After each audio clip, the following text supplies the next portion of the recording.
I'm Kareem Rae, your host at the One Soccer Nation podcast. Today, I have the pleasure of interviewing Rob Uvanovic. Rob, thank you so much for taking the time. Can you please introduce yourself to our audience?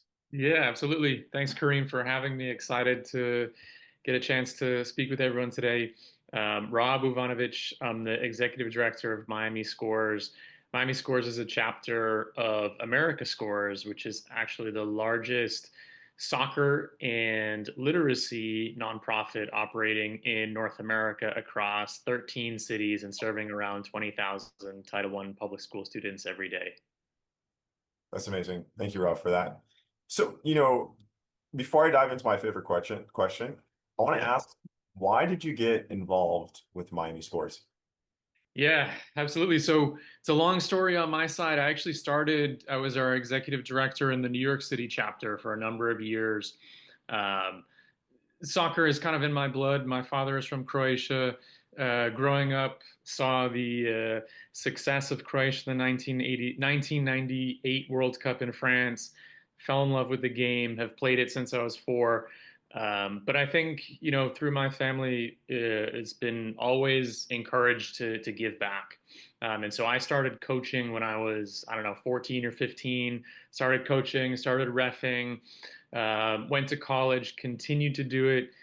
And, I thought I wanted to go work for the UN. I thought I wanted to kind of be in that international development slash international politics space. Did an internship at the UN. Wasn't my cup of tea, to be honest. I was coaching on the side, and I just said, I'm having way more fun. I love coaching. I love using the game for good. How can I make this a career? And honestly, I read about Ethan Zahn when he won Survivor, and he was really my inspiration for what he did with grassroots soccer. That even introduced the fact that this could be a career, and this could be something that people actually do is using soccer for good. And so I actually started through a program called Coach Across America, very similar to Teach for America, where it is placing talented teachers into Title I schools.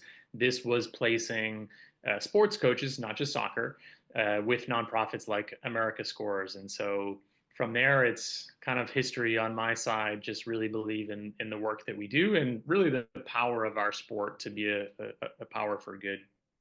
That's amazing. We recently just had Ethan on, which we've talked about, which is super cool that you guys have worked together and Um, he's been an inspiration to you. Super cool work that he's been doing on grassroots soccer side. With saying that, you already kind of touched on it in regards to like how you got involved in the beautiful game. So did you also play? Because you mentioned a lot about coaching, but did you play as well? Yeah, I still play. Just wasn't quite good enough to ever, make it to collegiate or professional level. But I love the game. I play as much as I can. Still play 2 or 3 nights a week. As long as my body will let me, I'll continue to play. But yeah, I played since I was, I don't know, 3 or 4 years old, kicking around in the backyard.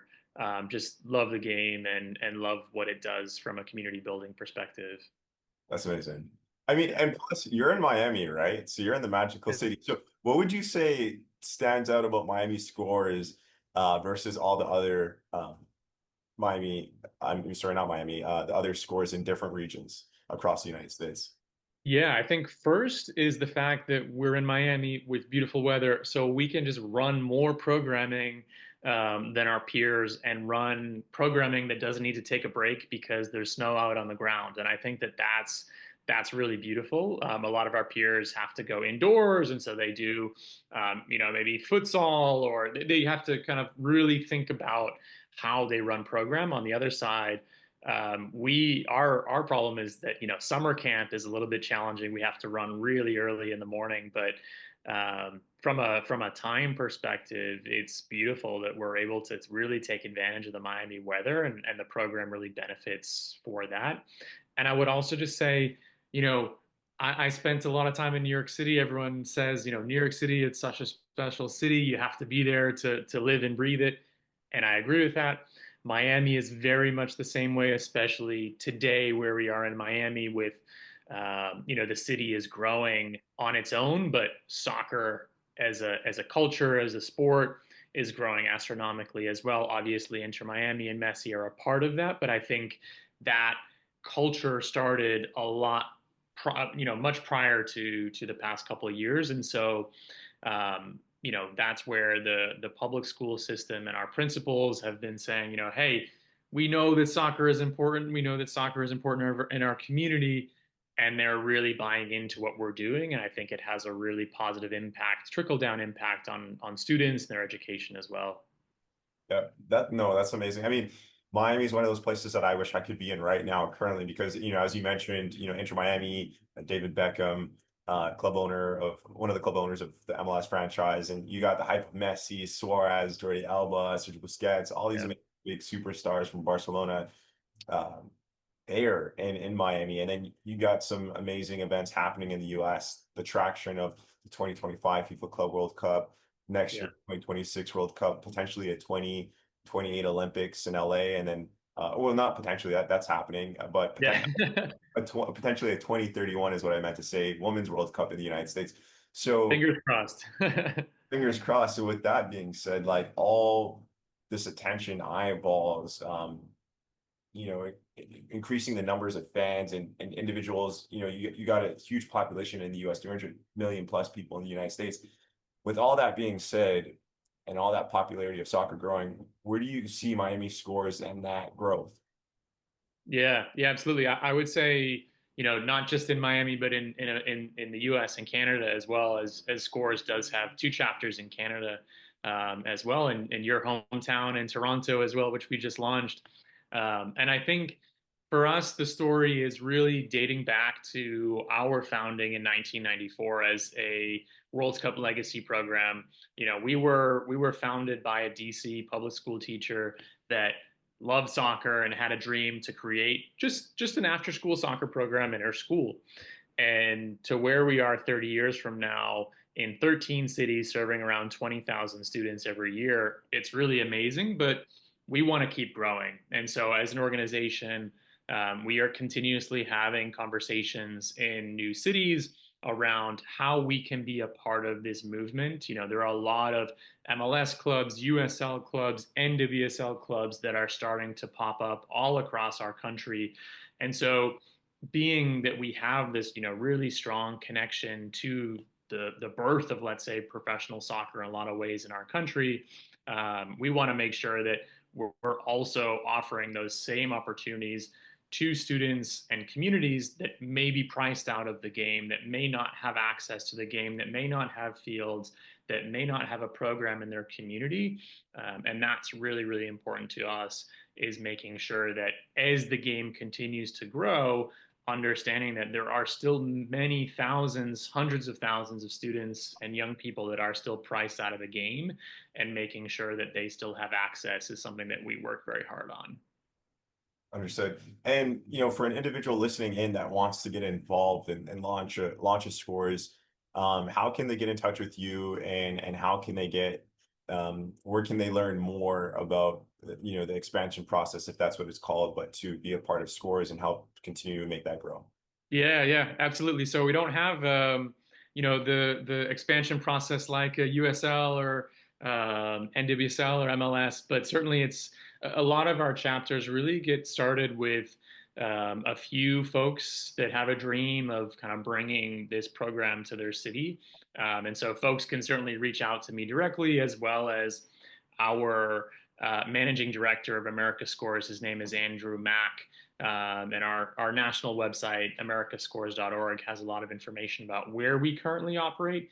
We will be announcing in the future, in the next couple of months, hopefully, kind of our plans and how people can tangibly get involved with that expansion. But we're certainly open to any market that has students that really need us, and partners that really want to make this happen. So it's been more of an ad hoc basis, and that's kind of how Toronto and Miami launched. Miami launched in partnership with Concacaf, but we know that there's not a Concacaf headquartered in all of the cities across the U.S. And Canada. And then Toronto really launched as a dream of our board chair for Canada Scores. He lives in Vancouver. and has poured, his heart into getting Vancouver launched, and felt like, now's the time that we should be expanding across Canada as well. And so Toronto was really his passion. So a lot of times it's really a couple people with passion and working within the school system to really make it happen. Yeah. I mean, two really amazing cities. Toronto's a beautiful place and a fun place, especially during the summertime. Uh, in my opinion, Vancouver is beautiful as well. Beautiful scenery, beautiful hiking. With saying that, um, in regards to, I mean, just to confirm, it's opening up a new chapter in a new city, correct? Yep, yep, Yeah. yep. And that's where I think, we're a lot of times the landscape looks a little bit differently than 20 or 25 years ago when we were just launching, and there was no one doing work like this. Mm. Now there's a lot of organizations, and so sometimes it's entering in a partnership. Our Bay Area chapter has been very successful in spreading our program through working with the school districts, working with partners that are already running in the after school space on the ground. And so every city can look slightly different based on who the partners are on the ground. Because, for us to come into a new city, oftentimes it is really working with a lot of the partners in the after school space or in the education space and seeing, how can we add the scores program into what's already happening. Understood. So Rob, so for potential future partners potentially watching this podcast, what are some of the benefits to why they would want to get involved? Yeah, absolutely. So great question. I think the scores model is slightly different than, let's call it, a community club or other after school programs, in the sense that we are very ingrained within the school system. And so right now, the U.S. Soccer Federation has talked a lot about how we can increase participation in sport, especially in our girls, by making sure that soccer is focused on at schools. That's where we know that students are attending school every day. And we know that, in that school space, that's really where you can access the highest number of students. And so at a high level, we know the Federation has laid out a plan that is emphasizing soccer in schools. And Scores, as an organization that's worked for 30 years hand in hand in schools, we work directly with the school districts. The vast majority of our coaches are actually teachers in the school. We have a model that has been very successful in implementing after school soccer programming that is high quality within school districts. And so that's where, our strength is really the relationship and the curriculum and the ability to work with a school district, which is not the easiest thing all the time. And operating programming in a public school setting requires some changes and requires you to run things slightly different sometimes than maybe a community club would run, and it has its pros and its cons. And that's also where Scores is not just a soccer program. We run after school literacy as well as community service programming. And so students will be participating in our soccer side, but they will also be participating in after school poetry, creative writing, and community service. It is not a one or the other. Students are always doing both. And so that's where our public school systems and districts really see the value, where we are using soccer as a tool for education. And so, there are a lot of groups that will often come, programs that will come and, run a bit of soccer, but the school districts really value our partnership because they see the impacts that we have, not just on the soccer and on the athletic side, but also on the education side with the other side of our program, and where they can see attendance is bumping up from being a part of our program. They see the community members that are showing up at Scores soccer matches to support their students, and the families and the involvement that come out of that. And so it's really kind of those two components of Scores has the expertise, and because of the way that we integrate ourselves in a school system, a lot of times kids will just see it as like, hey, this program is a part of their school, as opposed to we're an external agency or an after school program or a soccer program. we're just a part of their school because their teachers are running it. They're wearing their school jerseys to play. And so it's kind of that unique mix of making it really integrate sustainably into the school. Got it. Rob, for potential partners, why would they want to choose scores versus your competitors? Yeah, I think quite frankly, we don't kind of think about it as a competitor model, just in the sense that any nonprofit that's out there running soccer program or after school program or any programming period is a benefit to the communities that we work in. And so I think very much we don't come in with a competitor mindset, especially for those that are working in the communities that we work in. I think it's more around what suits the needs of the school communities and what suits the needs of those students that are a part of it. And so scores programming is always free.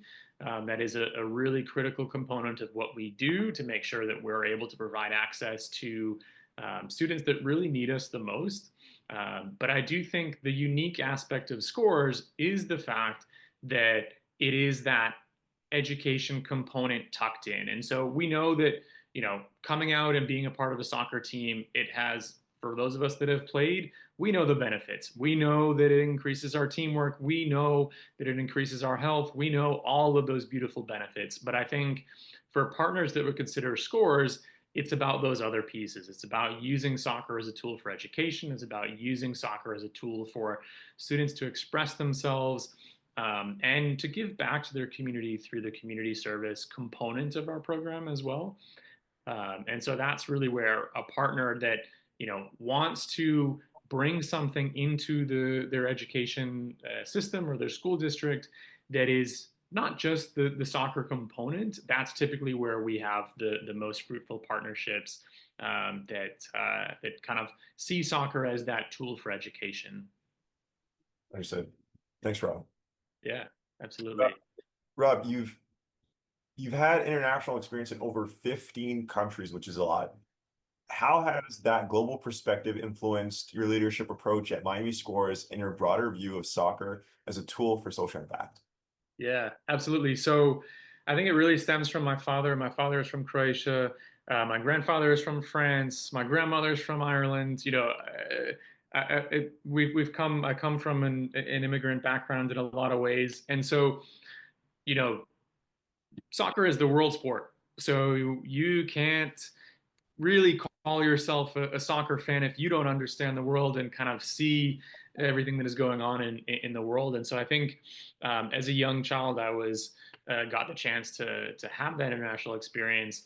When I was in college, I studied international affairs. Like I mentioned, I thought I wanted to work for the UN, so I studied in South Africa, I studied in India, I studied in Italy, I studied in Benin, I studied in a lot of different places.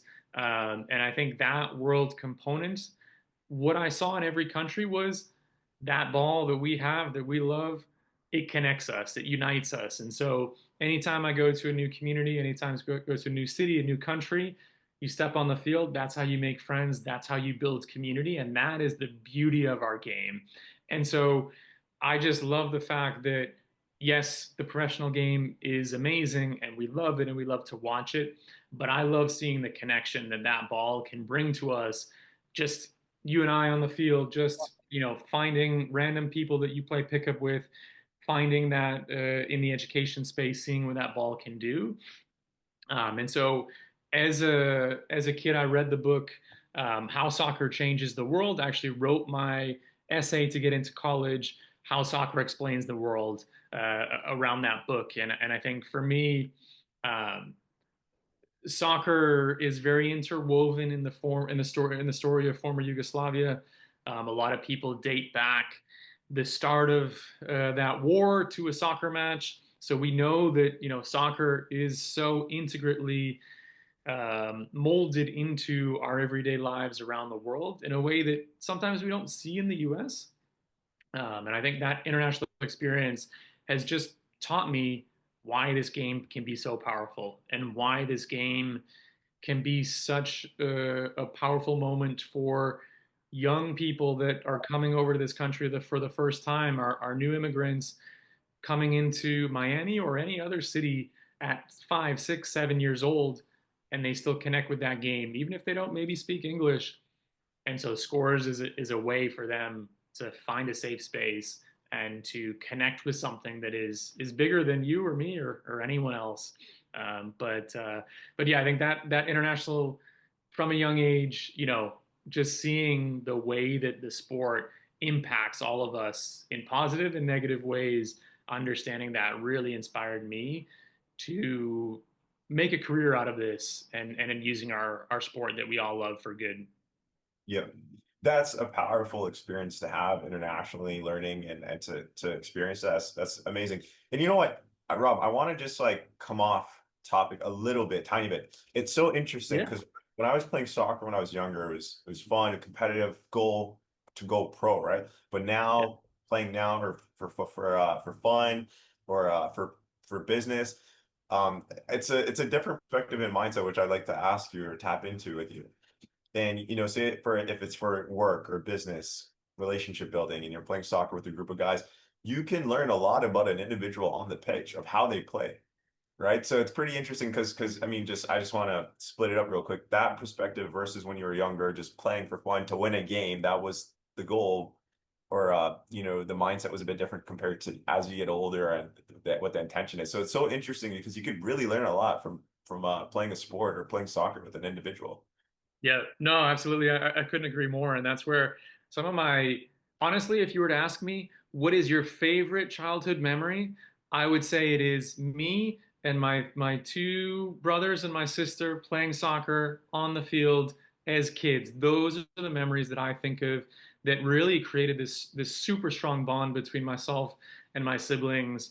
And you know, again, going to new places, just meeting people through the game, you learn so much, and can connect in a very different way. And I think that if you're not from the soccer background, you don't kind of understand how it brings us together. And I think it's beautiful when you see someone step into our sport for the first time and see like, okay, this is why it's special. Yeah, truly. Yeah. Um, Coming back to scores, Miami Scores combines soccer, poetry, and service learning, a truly unique blend. Why do you believe this is a powerful way in shaping the next generation, especially in underserved communities? Yeah. Yeah, absolutely. So our founder really believed in these core values. The real story about how our program came about was our founder, Julie Kennedy. She was a DC public school teacher. She loved soccer. She created an after school soccer team for the girls at her school.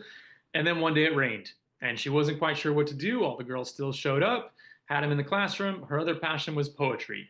And so the program, kind of started out that way, but there is really a strategic reason why we have those three core pillars and those three core values. And our thought process is students come together through the sport of soccer and form that team. And soccer is the hook, but through the poetry and spoken word and creative writing, they really find their voice.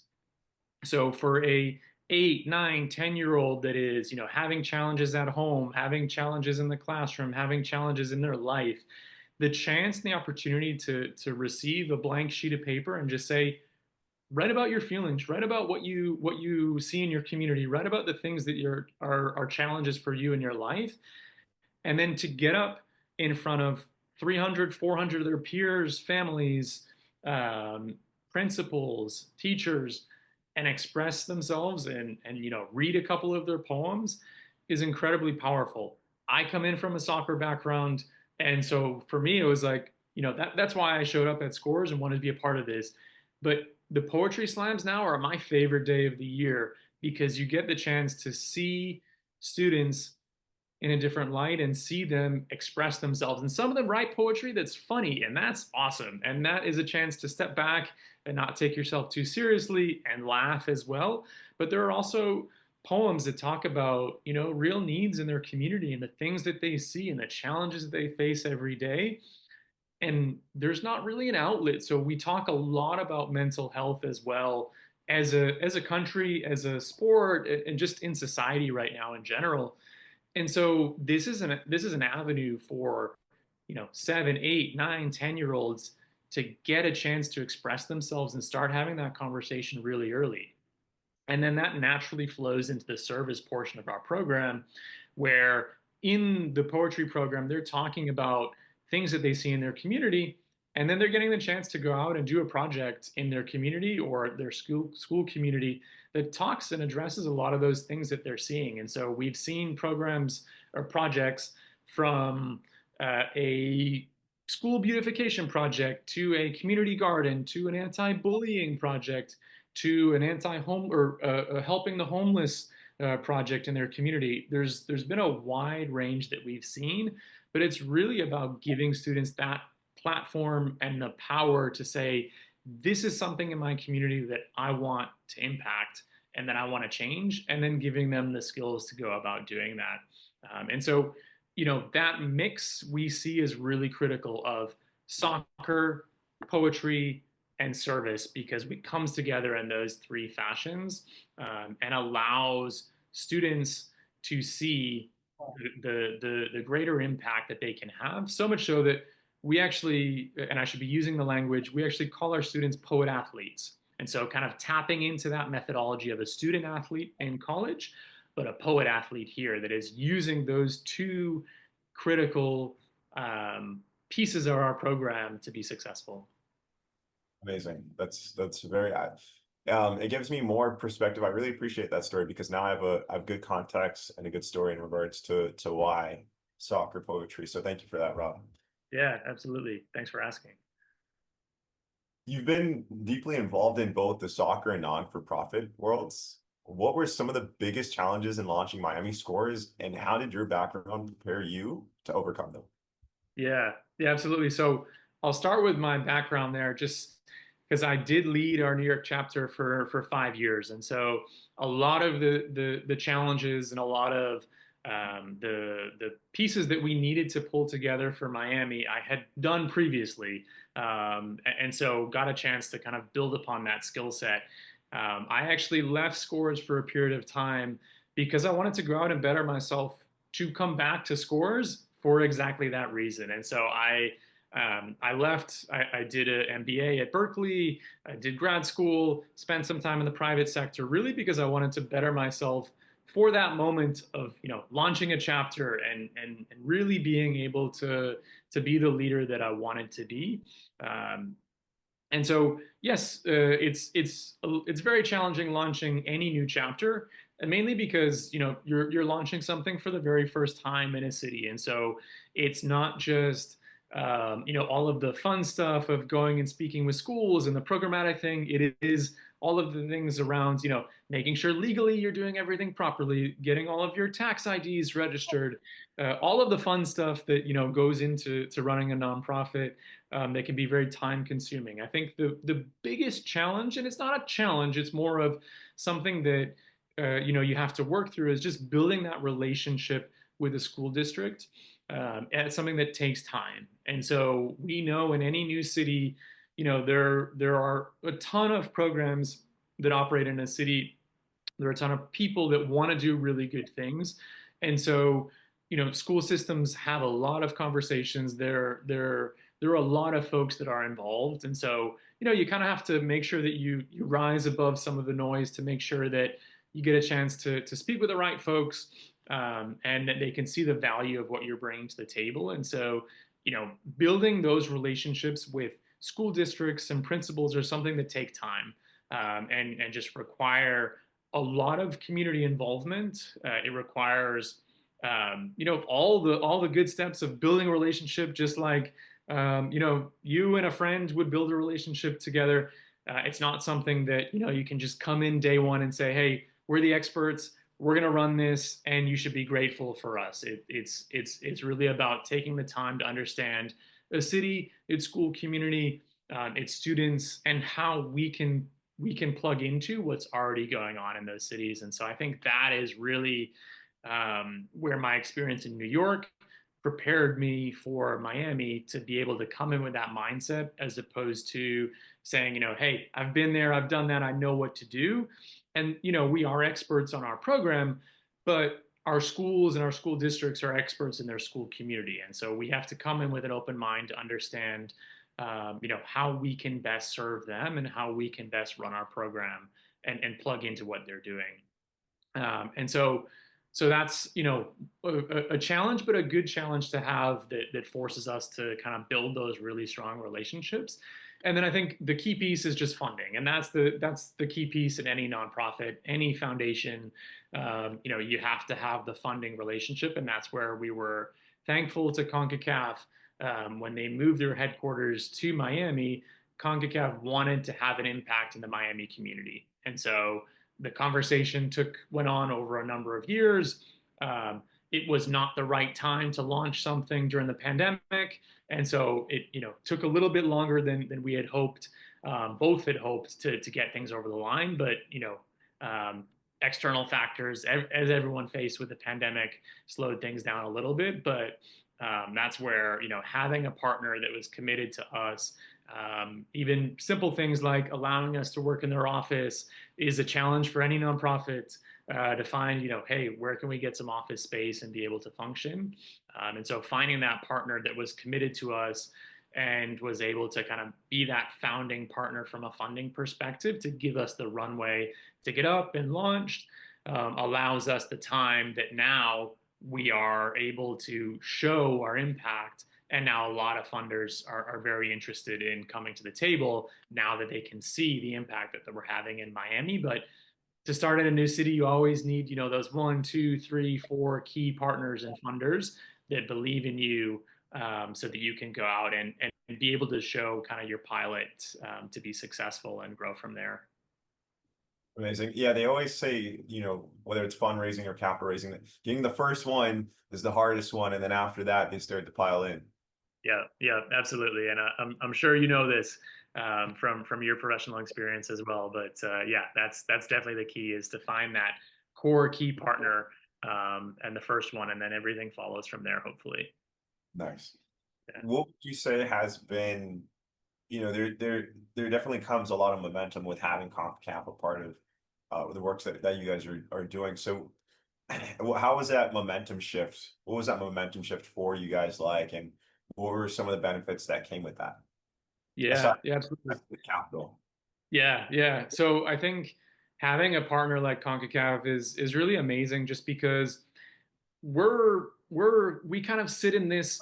We're a soccer organization, but we do other stuff. We're an education organization, but we do soccer. We're an after school program, but we often are an education organization first, and then we're a soccer organization second in some ways.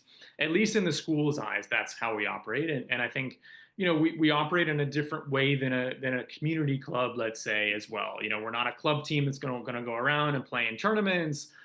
We run our program internally in that way. And so I think sometimes we can get lost in the shuffle at a professional level with professional clubs, or confederations like a CONCACAF or FIFA itself, just because we're kind of at the very, very lowest level from a recreational perspective in terms of getting students up and running. And so from a CONCACAF perspective, it's been amazing just to get plugged into some of those conversations and remind people that the professional game is amazing. We all love it. We all love to watch it. We all love to attend it. But at the grassroots level, that's really where the impact can be made. And that's really where so many students that end up playing professionally take their first steps. And so it was amazing this year with CONCACAF. A former Boston Score student actually made his debut with the Honduran national team in a CONCACAF Nations League match. And so to see that story come full swing was really amazing, that someone that started playing and played in a Scores program now was playing in a CONCACAF competition in the year that we launched our partnership with CONCACAF was really amazing. And I think, having CONCACAF's headquartered in Miami, we have amazing volunteers from CONCACAF that come out and are able to support the program and volunteer. There are partnerships from a gear perspective, from a soccer ball perspective, a lot of the kind of intangibles that go into a program that have really helped to elevate us. And I think it's also just for us as an organization, we do really amazing work, but to allow someone like a Concacaf to help elevate that from a PR perspective, from a marketing perspective, just from a getting the word out perspective, especially in a year where the Men's World Cup is coming back to this country, has been invaluable for us. Rob, what would you say um, was more challenging, raising the capital or spending the time to build the relationship with the schools? I would definitely say it was from a capital perspective. I think that takes a long time. I think from a relationship building perspective, we have a lot of experience on that side, and I think it's really about just taking the time to get to know folks and being patient and building those relationships. So that's something that we have experience on. I think on the funding side, you kind of never know what's going to happen there, and it's really hard to take those first steps as an organization until you know that you have the funding secured to be able to operate. So I would definitely say the funding piece is something that takes the time. On the school district side, we offer the program for free to students. So very rarely is a school district going to turn down a free program that is going to be amazing for its students. It's more just asking those questions. They're going to ask those questions to make sure that they understand what we want to do and how we're going to operate and make sure it's all within the boundaries of what they want. But yeah, I think definitely raising the capital is what takes the time. That's what everyone says. Um, okay, cool. So I just want to highlight that America Scores reaches over 15,000 students annually across North America. Um, is that number, am I saying the right number? I just want to make sure. Yeah, sorry, Kareem. It's actually 20,000. 20,000 now. Okay, my apologies. Yeah, hopefully we're gonna get to 50 not too soon, but yeah, right now it's 20,000. Okay, amazing. Yeah. Um, with, so much emphasis on developing a well-rounded individual, how do you measure the success of your program beyond just the soccer pitch or academic results? Yeah, absolutely. So that's something that we really spend a lot of time on and make it as data driven as we can. I actually just had the school year here in Miami is wrapping up, and so I'm in end of school year meetings with all of our partner schools as of today. And so just this conversation is or this question is very relevant to a lot of the conversations I've had today, where we'll be working with our school leaders to understand, did Miami Score students attend school at a higher level? Did we see an increase in their grades, especially on the writing side? What are those impacts from a school level that we are seeing? We know the intangible impacts. We know the impacts that principals see every day. We know the impacts that families see every day. We know all of the positive feedback that we receive as an organization, and the fact that school leaders will tell us there is nothing else that we do that gets more parents to our school than Miami Scores events, because all the parents, all the administrators, all of our teachers want to get out because of the way that your game days are run and because the energy that we see there. But we also have to have that data driven impact. And so that's where, as an organization, we typically are looking at the physical fitness piece of this, the um, the academic piece, and then the social and emotional learning piece. And so on the health side, we know that having 100 hours of vigorous physical activity through soccer, another reason why soccer is a beautiful sport, and that we know that playing soccer, you are getting vigorous cardiovascular activity. And so we know that that piece is kind of built into the program by nature of it being soccer. We run surveys at the end of the year to make sure and to get feedback from students to show the impact on their confidence, the impact on them as an individual, and how it increased their connectivity to their school community and to their academic work as well. And then in Miami, they had a massive push on attendance this year. And we know that a student being in school more is going to mean they are a more educated student. By nature, if you're missing 30, 40, 50 days of school, well, then your academics are going to be struggling as well. And so we're excited in the end of our first year to see the data on how Miami Scores has impacted students attending school, just because outside of the Miami Scores program, we know there are so many positive things that happen when a child is in school more often. And so, yeah, those are kind of the three components that we evaluate on the kind of health side, the academic side, and the social and emotional learning side as well. Got it. Looking ahead, Rob, what are your long-term vision for Miami Scores? Are there new initiatives, expansions, or chapters or innovations on the horizon that you're particularly excited about? Yeah, absolutely. So, as an organization, as America Scores, I'm excited for us, hopefully, to get into some new markets. We've taken first steps in a couple of cities, and I hope that we were the 13th chapter that launched, and I hope that there are many, many more coming in the next couple of years across the U.S. and across Canada as well. That's something that I'm really hoping for and really excited for the potential. In Miami, we are very excited about the way that the community has embraced us as a program, as an organization. And so Miami-Dade County Public Schools and us are working together to hopefully bring this program to more schools in the next school year, and more students as well.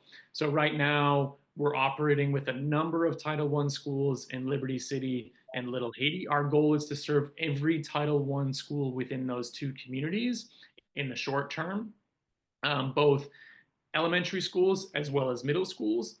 And one of our, let's call it a new innovation or new program that we're running a pilot right now in Miami that we hope to grow is our juniors program. So kindergarten through second grade. Those are our juniors. And that's a program that we're excited about growing in Miami as well right now, as our core scores program is grades 3 through 5, which is roughly ages 7 to 11.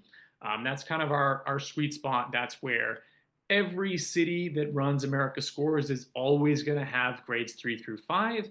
And then in terms of our juniors or middle school or even high school, that's where we'll look to scale up and build our program as we start to get more traction in our cities. So in Miami, I'm excited about our pilot that we've been doing with our juniors and hopefully growing that to more schools in the short term as well. And then, continuing to grow. We want to serve as many students as we can. And this year, there's a lot of partners within Miami-Dade County Public Schools that are excited about that potential as well. Amazing. So a lot of things going on your side. With saying that, Rob, I want to ask you one final question before we dive into some fun questions to end off with, if that's cool with you. Yeah, absolutely. Um, as someone with a strong background in global strategy and non-for-profit management, what advice would you give to the emerging leaders who want to use soccer as a vehicle for education and empowerment? Yeah, absolutely. I think biggest thing I would say is start small. I think each of us have a role to play within the soccer community, be it someone that works at a professional club or works at a traditional job but loves soccer and wants to figure out, how you still kind of keep that connection to the game. As someone that, I started when I was in college and just loved coaching and said, hey, what can I do within Boston and in my community? And so just started coaching at a program, and just seeing how the impact that could make inspired me to go on to hopefully make this a career. But I think the biggest thing I would say is, regardless of whether you work in this space full time or not, or work professionally for a corporation, each of us has a role to play. And I think I spent 5 years working at Deloitte in a typical corporate job, but I was actually the captain of the Deloitte soccer team, and I was playing in one of our biggest charity soccer tournaments. So America Scores, we run the world's largest annual corporate charity soccer tournament, and so that was my piece. That was my role. How can I use my role to still help soccer for good in this community? And so I was able to do that, still working for Deloitte. But I think each of us has a role to play. It's just about understanding, where we want to go in our careers. Some of us will do this as a career. Some of us will do it as a hobby. Some of us will do it as just a passion project on the side of our full-time job. But there is space for all of us to be doing good. And I think that an organization like Miami Scores, like America Scores, like so many others, like Soccer Without Borders, like Soccer in the Streets, each of us relies on coaches, volunteers, board members, supporters to be successful. And so, yeah, I really just can't emphasize enough that there is a role for everyone to play in raising awareness and raising the profile of soccer for good in each of our communities. And I think that starts locally and starts individually based on where each and everyone's passions lie. Well, this was great. I want to end off with some fun questions. Yeah, Uh, absolutely. and before we end off with fun questions, I do also want to mention that like I had the opportunity to coach many times here in Canada, in Toronto, as well as in France when I was in France. And coaching is so fun. Um, one of the things I like to always do too is I like to end off 10, 15 minutes, let the kids play always, because that's always what I wanted to do. So that's in a way I give back Yeah. through coaching in that sense is like making sure that we always end off with a scrimmage every time I coach. So, but yeah, coaching is so fun. Um, with saying that, some of the fun questions that I have off the top of my head is, um, some fun ones for you. So what's your favorite food? Like what's your go-to? Yeah, my go-to I would say is probably pizza. But I live and die by tacos as well. But yeah, one of the two So is so pizza for New York, tacos for Miami. yeah. I think that sounds about right. Who's your favorite artist, musically? I really like the Fray. I listen to a lot of the Fray. I like Ed Sheeran as well. One Republic, and then I like Maluma as well. My wife is Colombian, so have to give a shout out to the Colombian side as well. But yeah. Nice. If you had to choose one song from one of your favorite artists, what song would be your song right now at this time? Um, I would say if I had to, I would actually go with um, "Fire" by One Republic, which was actually the theme song for the Euros this past summer. I've been listening to it a lot. I just love those those songs, especially when they kind of connect with soccer in that way that get you inspired and just like that hype song when a major tournament is coming. I don't know. It just gives me goosebumps to listen to the music and imagine walking out in the stadium. Yeah. Favorite movie all time. Favorite movie all time. So I am not an American football guy. I am 100% soccer, but I would say Remember the Titans, just because it is such a powerful movie. And I think that that was a movie that I watched as a kid as well that very much inspired me as well. Yeah. Ronaldo or Messi? I would go Messi. Messi. I would Um, go Messi. who is your favorite MLS team? So I grew up 5 minutes away from Foxborough Stadium where the Revolution plays. So What? I have been a Revolution fan since 1994 and definitely wouldn't have it any other way.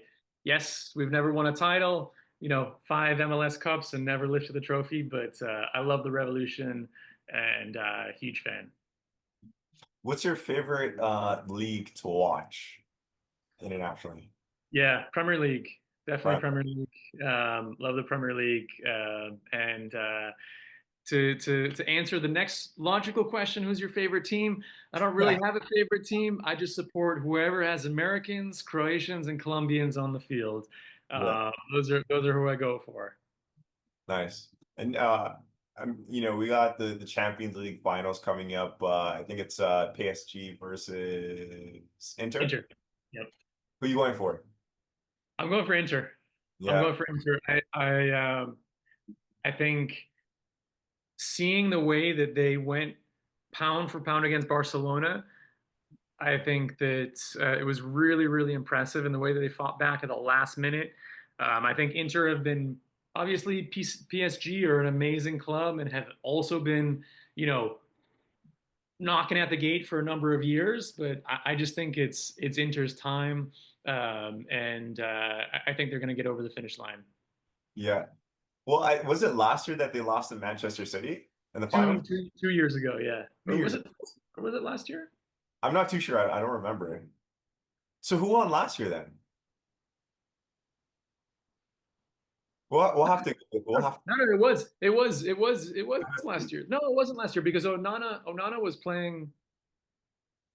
Hmm, I we'll can't have to remember. look at that one. But Manchester City Inter was a final last year or 2 years ago. No, no, last year. Last year was Dortmund Real Madrid. okay, Yep. and Madrid won. Yeah. Yep. Yep. Yeah. So Okay, yeah, Inter Man City was 2 years ago. Yeah. okay, got it. Okay, so and then PSG they've never won Champions League, right? Yeah. Yeah. No, I think I'm going for PSG. I think they got to win this time. They were looking good, but Inter versus Barcelona, I only watched the highlights. I think Barcelona should have won. That's They should have won, but that's where I just feel like right. it's Inter's year based on the fact that they, quite frankly, had no business winning that tie, but Yeah. they did, and I just love the fact that they went pound for pound with Barcelona and stepped out of their comfort zone. Let's say Inter is not necessarily a club that traditionally plays in that you know finishing 7-6 on aggregate is not what you expect from an Italian club. Yeah. That's a high scoring game too, right? That's good. Yeah. So Rob, no, this was amazing, Rob. I've learned so much from you in regards to the not-for-profit space. It was great to spend more time with you and continuing to build our relationship. And again, I really appreciate you taking the time for being on the One Stock Nation podcast. No, thank you, Kareem, for having me, and I'm excited to. You've had a number of amazing people on this show, so thank you for thinking of me and thinking of America Scores and Miami Scores.